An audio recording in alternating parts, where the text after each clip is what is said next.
Telangana bill శాసనసభకు వచ్చినప్పుడు ఒక అంశాన్ని ప్రస్తావించిన.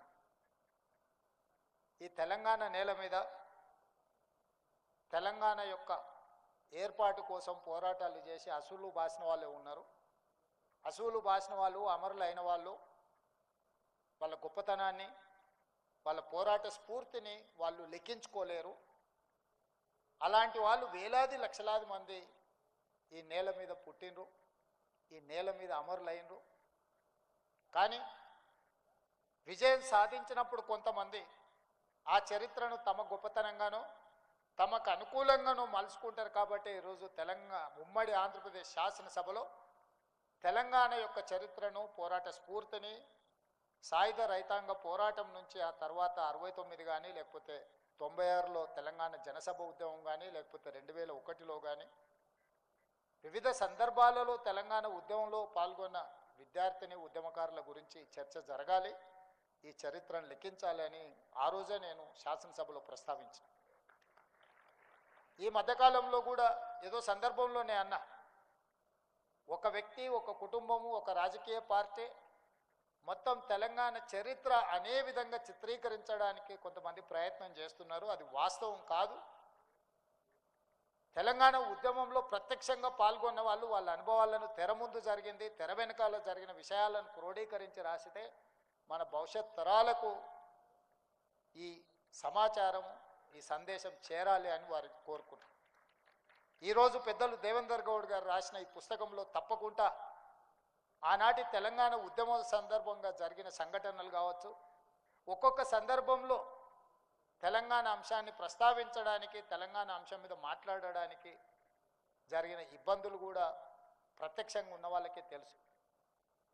ఇప్పుడు చెబితే అది పెద్ద అంశంగా కూడా కనిపించకపోవచ్చు, కానీ ఆ రోజుల్లో ఆ విషయానికి అంత ప్రాధాన్యత ఉండే. ఆ రోజు దేవేందర్ గౌడ్ గారు తీసుకున్న నిర్ణయం ఒక సాహసోపేతమైన నిర్ణయం. ఎందుకంటే రాజకీయ పార్టీలో యజమానితో పాటు సమానంగా అన్ని రకాల అధికారము, హక్కులు, గౌరవం ఆ రోజు పెద్దలు దేవేందర్ గౌడ్ గారికి ఉండే.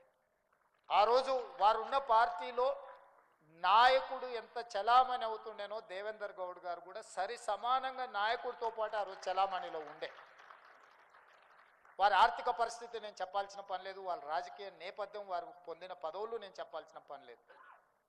వాస్తవంగా వారికి అవసరం లేదు, వారికి ఉన్న నేపథ్యానికి వారికి ఉన్న జరుగుతున్నాయి.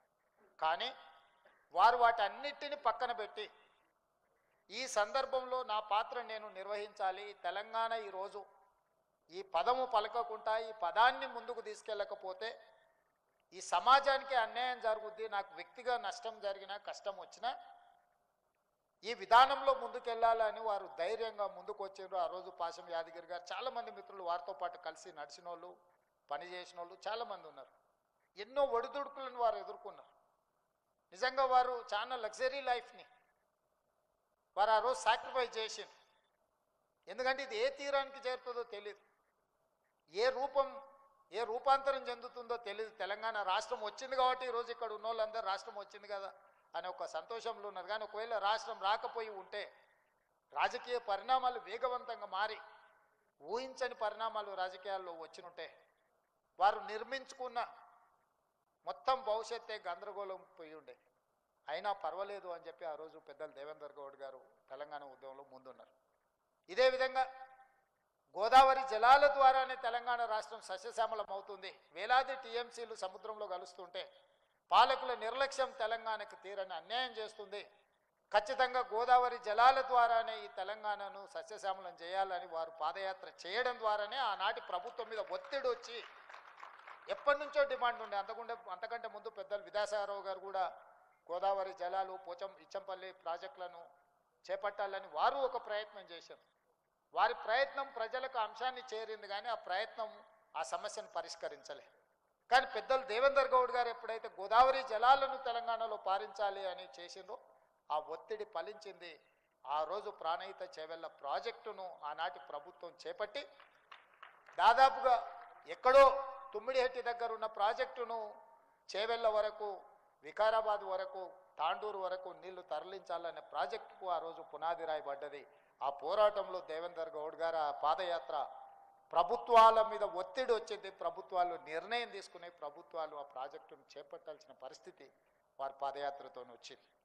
Subscribe us and press the bell icon for more interesting updates.